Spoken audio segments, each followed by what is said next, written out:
Hello friends, welcome back to our channel SJ Gupta. दोस्तों, TDS returns file करने के बाद आपको TDS certificate compulsory TRACES portal से डाउनलोड करना रहता है within 15 days from the end of due date of filing the return. जैसे for example April to June के लिए 31 जुलाई लास्ट डेट है for filing the TDS return. तो आपको बाय 15 अगस्त आपका टीडीएस सर्टिफिकेट डाउनलोड करना है ट्रेसेस पोर्टल से एंड आपने जिसका टीडीएस डिडक्ट किया है आपको उसके साथ शेयर करना है। अगर आप ऐसा नहीं करते हैं तो आपको पेनल्टी लगती है 100 rupees per day of delay पे। तो आज हम अपने वीडियो में देखने वाले हैं कि टीडीएस सर्टिफिकेट कैसे डाउनलोड करना है ट्रेसेस पोर्टल से। दोस्तों, अगर आपको ये वीडियो अच्छा लग रहा हो तो प्लीज लास्ट तक देखिए और हाँ, हमारे चैनल को सब्सक्राइब करना नहीं भूलिएगा और ऐसे वीडियोस देखने के लिए। सबसे पहले आपको ये वेबसाइट पे लॉगिन करना है, ट्रेसेस की वेबसाइट पे। अगर आपको ट्रेसेस की वेबसाइट पता है तो ठीक है, नहीं तो आप ये लिंक ले सकते हैं। मैं ये लिंक नीचे डिस्क्रिप्शन बॉक्स में भी डाल दूंगी। contents.tdscpc.gov.in है। आप जैसे पेज ओपन करेंगे आपके पास फर्स्ट ये एक पॉपअप करके आएगा कि it's a caution, it's a TDS website पे है। आप इसे कंटिन्यू कर सकते हैं। जैसे आप कंटिन्यू करेंगे आपका पेज कुछ इस तरीके से दिखेगा। यहाँ पर लेफ्ट हैंड साइड टॉप पे लॉगिन का ऑप्शन है, आपको लॉगिन करना है। लॉगिन करते ही आपके पास ये पेज आ जाएगा। आप डिडक्टर और टैक्स पेयर दोनों में से अगर आपने टैन के बेसिस पे अपना डिडक्शन किया है तो आप डिडक्टर ऑप्शन सिलेक्ट करेंगे। और अगर पैन बेसिस पे किया है, पैन बेसिस पे कब होता है, जैसे जब आप बिल्डर का आपने जो प्रॉपर्टी खरीदी है और उसका प्रॉपर्टी वैल्यू 50 लाख के ऊपर है तो आपको as per law TDS compulsory deduct करना पड़ता है। बट उस केस में आपको टैन नंबर लेने की जरूरत नहीं है, आप अपने पैन के बेसिस पे ही टीडीएस डिडक्ट कर सकते हैं। सेम वे रेंट पे भी जब एक सर्टेन अमाउंट के ऊपर आपका रेंट चला जाता है तो आपको कंपलसरी टीडीएस डिडक्ट करना पड़ता है लैंडलॉर्ड का। वहां पर भी आपको टैन नंबर लेने की जरूरत नहीं है, आप पैन बेसिस पे ही कर सकते हैं। तो ये दो ऑप्शंस के केसेस में आप टैक्स पे और पीओ ऑप्शन सिलेक्ट करेंगे, नहीं तो आप डिडक्टर ऑप्शन सिलेक्ट करेंगे जहां वो आपसे टैन पूछा जाएगा। ट्रेसेस पे आपने जो अपना अकाउंट क्रिएट किया है आपको उसका यूजर आईडी और पासवर्ड डालना है और टैन नंबर डालना है। अगर आपने अपना यूजर अकाउंट कभी नहीं क्रिएट किया है तो आपको रजिस्टर एज यूजर करके अपने आप को रजिस्टर करना है इसके ऊपर। मैं करंटली ये कंसिडर कर रही हूँ कि आपने ऑलरेडी रजिस्टर कर लिया है, आपके पास यूजर आईडी, पासवर्ड और टैन नंबर है। आप जैसे ही यूजर आईडी, पासवर्ड और टैन नंबर डाल के लॉगिन पे क्लिक करेंगे, इससे पहले आपके पास ये वेरिफिकेशन पेज भी आएगा, आपको वेरिफिकेशन कोड डाल के फिर लॉगिन करना है। आपको कुछ इस तरीके से पेज दिखेगा।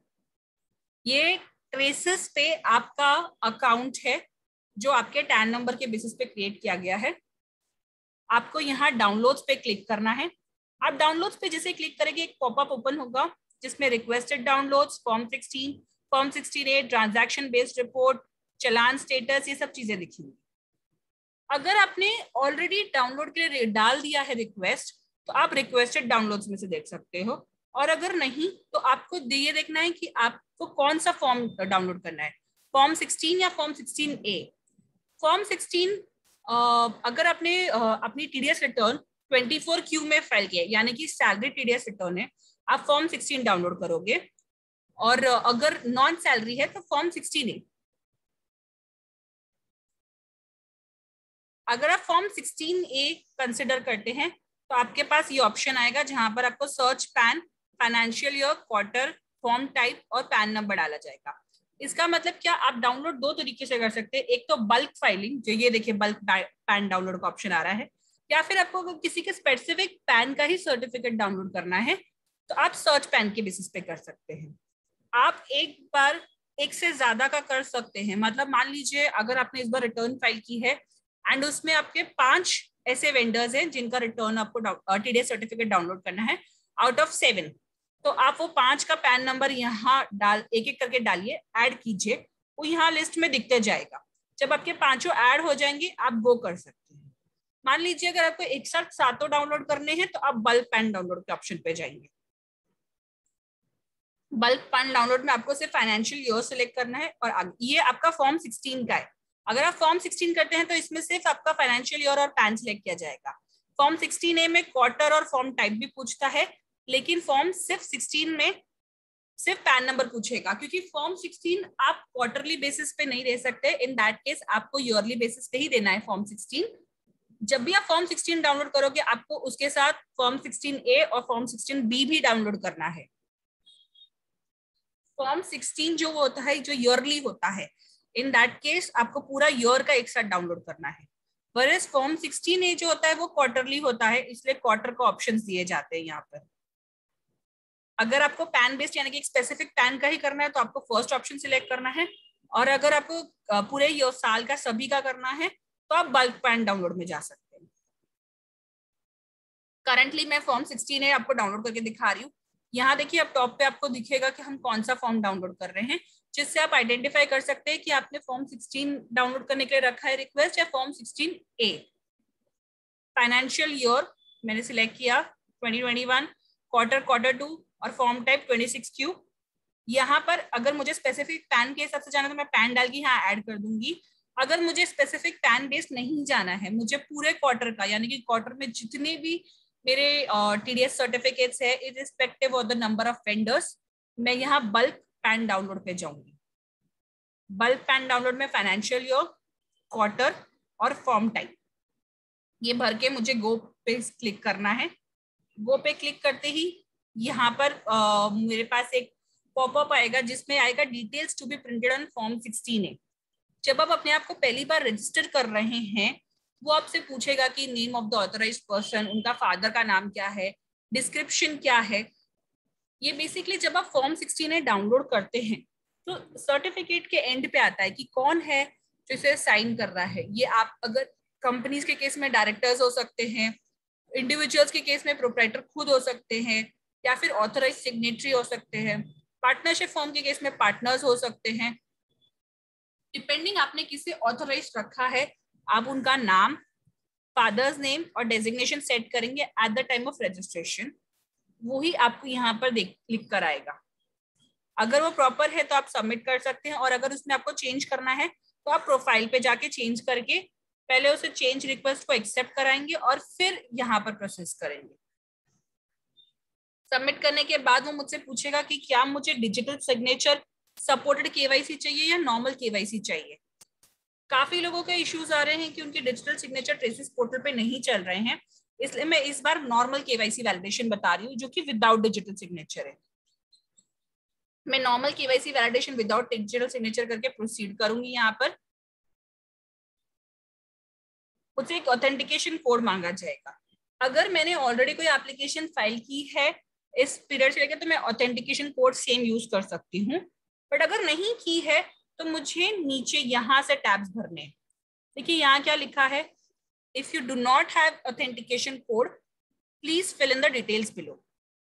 तो ये मैंने लिखा है 26Q, जो मैंने फर्स्ट स्टार्टिंग में रिक्वेस्ट दिया था 26Q 2021 और Q2, वो अब ऑटो फिल होकर आया है। यहाँ पर मुझे प्रोविजनल रिसिप्ट नंबर डालना है, या फिर जिसे हम टोकन नंबर भी कहते हैं। आपने जब TDS रिटर्न फाइल की थी आपको एक एक्नॉलेजमेंट नंबर आया है, वो आपका टोकन नंबर है, या फिर जिसे हम प्रोविजनल रिसिप्ट नंबर भी कहते हैं वो है, वो आपको यहाँ डालना है। अगर आपने कोई नील रिटर्न फाइल की है तो आपको यहाँ पर सिलेक्ट करना है। अगर नील रिटर्न नहीं फाइल की है तो आपको नीचे आना है और यहाँ पर अपने चलान डिटेल्स डालने। चलान डिटेल्स, अब मान लीजिए आपने अपने TDS रिटर्न के अंदर 4 चलान यूज किए, आपको किसी एक चलान को सिलेक्ट करना है और उस एक चलान की डिटेल्स आपको यहाँ डालनी है। उस चलान के सामने आपने कौन से पैन नंबर का कितना अमाउंट पे किया है उसकी डिटेल्स आपको यहाँ नीचे डालनी है। तो मान लीजिए मैंने 10,000 रुपीज का TDS पेमेंट किया है, जिसके सामने मैंने 2 वेंडर्स के पैन नंबर लिखकर उनको वो अमाउंट 5,000 करके एडजस्ट किया है। तो यहाँ पर मैं 10,000 का BSR कोड नंबर डाल दूंगी, date of deposit, challan number, challan amount, दोनों वेंडर्स के यहाँ पैन नंबर डालूंगी और यहाँ पर 5,000 रुपीज एडजस्ट कर दूंगी। जरूरी नहीं है कि मेरा 10,000 यहाँ पूरा एडजस्ट हो। अब जैसे मेरे करंट केस में क्योंकि मेरे 2 ही वेंडर्स थे तो मेरा 5,000 पूरा दिख गया। यहाँ पर मुझे अप टू 3 वेंडर्स तक का ही दिखाना है। तो मान लीजिए अगर मेरे एक चलान के सामने 3 से ज्यादा हैं, से मान लीजिए 5 वेंडर्स हैं, तो मैं किसी 3 का ही दिखाऊंगी वो वेंडर्स का अमाउंट जो ये चालान के सामने एडजस्ट हुआ है। इसमें बहुत इंपॉर्टेंट है कि आप चालान और वेंडर वाइज का कॉम्बिनेशन प्रॉपर रखें। यानी कि ये चालान आपने जो यूज किया है यहाँ पर, ये चालान जिसकी इंफॉर्मेशन डाली है, उसी चालान के सामने जो वेंडर्स के नाम एडजस्ट हुए आपके टीडीएस रिटर्न्स में, आप उसी वेंडर का पैन नंबर और अमाउंट लिखेंगे। और ये अमाउंट मैच होने चाहिए आपके टीडीएस रिटर्न के अमाउंट से। तो मान लीजिए अगर जैसे आपने डाला है 5000.50, तो आप यहाँ पर भी 5000.50 ही डालेंगे। आपको अपनी बुक्स नहीं देखनी है, आपको अपना टीडीएस रिटर्न देखना है जिस टीडीएस क्वार्टर का आप सर्टिफिकेट डाउनलोड कर रहे हैं। डेट डालते वक्त भी ध्यान रखें कि ये स्पेसिफिक फॉर्मेट है, आपको ये स्पेसिफिक फॉर्मेट में ही डेट डालना है। एक बार जब आप ये पूरी इंफॉर्मेशन भर देंगे, आप प्रोसीड पे क्लिक करेंगे। प्रोसीड पे क्लिक करते वक्त आपके पास एक ऑथेंटिकेशन कोड आएगा जो आप ड्यूरिंग द डे यूज कर सकते हैं। ये देखिए लिखा है authentication code is valid for today, that is STRLS0 से। ये आपका हर एप्लीकेशन पे आपका ये date change, authentication code change हो जाएगा। नीचे आएंगे proceed with transaction, download request आपको मिल जाएगी, डाउनलोड रिक्वेस्ट नंबर मिल जाएगा। अब जब भी आप डाउनलोड करते हो आपको इमीडिएटली आपके सर्टिफिकेट डाउनलोड नहीं मिलेंगे, आपको थोड़े टाइम बाद, और काफी बार ये भी होता है कि ऑलमोस्ट एक दिन बाद आपको वो एप्लीकेशन अप्रूव दिखाती है। आप ये डाउनलोड रिक्वेस्ट अगर आपको देखना है कि आपका एप्लीकेशन अप्रूव हुआ है कि नहीं, आप वापस से डाउनलोड्स पे क्लिक करेंगे और यहाँ पर रिक्वेस्टेड डाउनलोड्स में जाएंगे। रिक्वेस्टेड डाउनलोड्स में या तो आप रिक्वेस्ट नंबर डाल सकते हैं, अभी जो हमें यहाँ पर नंबर मिला था वो रिक्वेस्ट नंबर है हमारा, आप या तो रिक्वेस्ट नंबर डाल के उसे ढूंढ सकते हैं, या फिर अगर आपको डेट याद हो कि आपने कब डाउनलोड रिक्वेस्ट डाली थी तो आप डेट के बेसिस पे सिलेक्ट कर सकते हैं, या फिर आप व्यू ऑल करके सारे देख सकते हैं। करंटली मैंने रिक्वेस्ट नंबर डाला है, उसने मुझे बताया कि 14 जुलाई को मैंने एक रिक्वेस्ट नंबर डाला था फॉर ये क्वार्टर जो स्टेटस सबमिटेड है। अगर सबमिटेड स्टेटस है तो मैं डाउनलोड नहीं कर सकती हूँ, जैसे ये स्टेटस सबमिटेड से अवेलेबल हो जाएगा तभी मैं डाउनलोड कर सकती हूँ।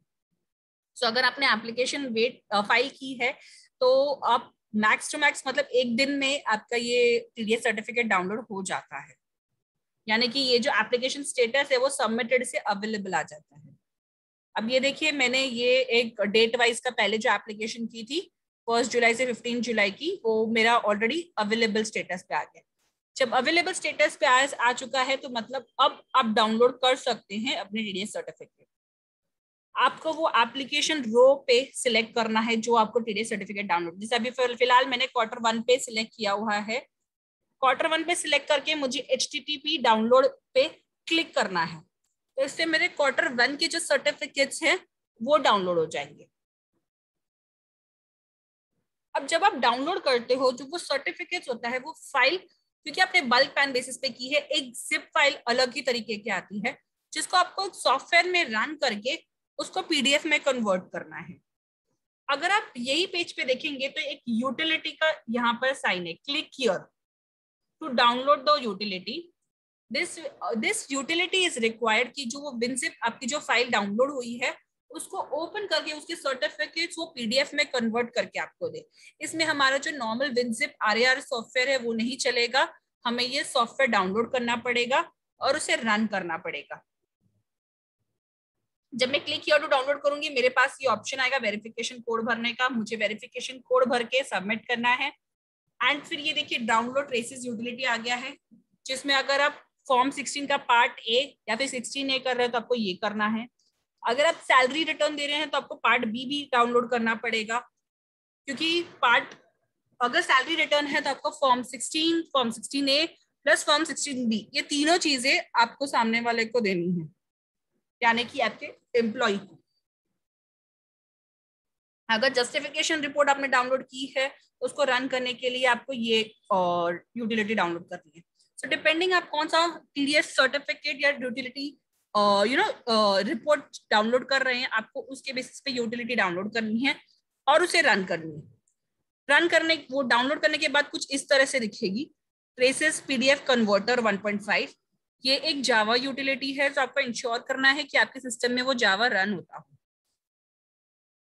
आप जैसे इस पे क्लिक करेंगे आपके सामने ऐसा एक बॉक्स ओपन हो जाएगा जो आपको बोलेगा कि आप बताइए कि कौन सा पाथ है जहां पर आपने अपनी जिप फाइल रखी है। जैसे अगर आप डाउनलोड करते हो तो काफी हो के डाउनलोड्स में ही वो फोल्डर चला जाता है, काफी केसेस में डेस्कटॉप पे आ जाता है। तो डिपेंडिंग आपका फोल्डर जो आपने डाउनलोड किया है टीडीएस सर्टिफिकेट का वो कहाँ सेव है, आप ब्राउज करके वो पाथ उन्हें देंगे, पासवर्ड डालेंगे एंड फिर ये फाइल जो मतलब पीडीएफ सर्टिफिकेट्स है वो आपको कहाँ डाउनलोड होके चाहिए वो आप यहाँ से ब्राउज करके उन्हें पाथ देंगे। अब क्वेश्चन आता है ये पासवर्ड क्या होगा इस फाइल को ओपन करने का। तो डिपेंडिंग अपन ने कौन से नेचर के अपने सर्टिफिकेट डाउनलोड किए हैं उसके हिसाब से पासवर्ड होगा। अगर फॉर्म 16 और 16A है तो उसका पासवर्ड आपका टैन नंबर होगा। अगर कॉन्सो फाइल है तो आपका टैन नंबर और रिक्वेस्ट नंबर होगा। अगर जस्टिफिकेशन रिपोर्ट है तो आपको JR अंडरस्कोप आपका टैन नंबर, फॉर्म टाइप अंडरस्कोप, मतलब इस तरीके से आपको अपना पासवर्ड डालना है अनजिप करने के लिए। पासवर्ड इंपॉर्टेंट है क्योंकि पासवर्ड अगर आप नहीं डालोगे तो ये फाइल अनजिप करके PDF कन्वर्ट नहीं कर पाएगा। ये तीनों इनपुट्स डालने के बाद अगर आप डिजिटली साइन करके अपना सर्टिफिकेट देना चाहते हैं तो आप ब्राउज करके अपना सर्टिफिकेट टोकन यहाँ से अटैच कर सकते हैं। आपके ऊपर है, अगर आप सर्टिफिकेट विदाउट डिजिटल सिग्नेचर भी देना चाहते हैं तो आप डायरेक्टली यहाँ प्रोसीड पे क्लिक कर देंगे। आई सजेस्ट कि सर्टिफिकेट डिजिटली साइन रहेगा तो बेटर रहेगा। जो हमने ऑनलाइन देखा था सर्टिफिकेट DSC वाला, उसमें वो जो DSC अप्लाई होगा वो प्रॉपर जगह पे अप्लाई होगा, यानी कि जहां सिग्नेचर दिया है कंसर्न पर्सन का वहां पर। और अगर आप यहाँ डिजिटल सिग्नेचर को ब्राउज करके सिलेक्ट करते हैं तो इन दैट केस आपके सर्टिफिकेट के लास्ट पेज पे नीचे वो साइन करके आ जाएगा। तो दोनों डिजिटल सिग्नेचर में फर्क है। अगर आपका PC डिजिटल सिग्नेचर को एक्सेप्ट कर रहा है तो मैं सजेस्ट करूंगी कि आप जो फर्स्ट पोर्टल पे जा रहे हो वहीं पर आप डिजिटल सिग्नेचर को अपना रजिस्टर करके उसे वहीं से रन कीजिए। अगर नहीं तो आप यहाँ से भी अपना सर्टिफिकेट डिजिटल सिग्नेचर अप्लाई करने का रिक्वेस्ट डाल सकते हैं और डिजिटली साइंड सर्टिफिकेट दे सकते हैं। मोस्टली डिजिटली साइंड सर्टिफिकेट ही वैलिड है, लेकिन मान लीजिए अगर किसी वजह से आपका डिजिटल सिग्नेचर नहीं चल रहा है एंड बहुत अर्जेंट है सामने वाले को TDS सर्टिफिकेट देना, तो आप विदाउट डिजिटल सिग्नेचर भी ये प्रोसीड एप्लीकेशन पे क्लिक करेंगे। प्रोसीड एप्लीकेशन पे क्लिक करते ही आपकी जो TDS सर्टिफिकेट्स है जो आपके अनजिप फाइल में है वो आपने जो ये पाथ दिया है सेव टू फोल्डर, यानी कि ये पाथ, उस पाथ पे जाके आपके सारे सर्टिफिकेट्स PDF फॉर्म में जाके सेव हो जाएंगे। आपके जैसे PDF फॉर्म में सेव हो जाते हैं आप अपने वेंडर्स के साथ उसे शेयर कर सकते हैं as TDS certificates for that quarter. So I hope दोस्तों आपको हमारा ये वीडियो अच्छा लगा हो। अगर अच्छा लगा हो तो प्लीज इसे लाइक कीजिए, ज्यादा से ज्यादा लोगों के साथ शेयर कीजिए ताकि नॉलेज स्प्रेड हो सके। और हाँ, हमारे चैनल को सब्सक्राइब करना नहीं भूलिएगा और ऐसे वीडियोस देखने के लिए। आप YouTube के अलावा हमें LinkedIn, Facebook, Twitter और Insta पे भी फॉलो कर सकते हैं। Thank you.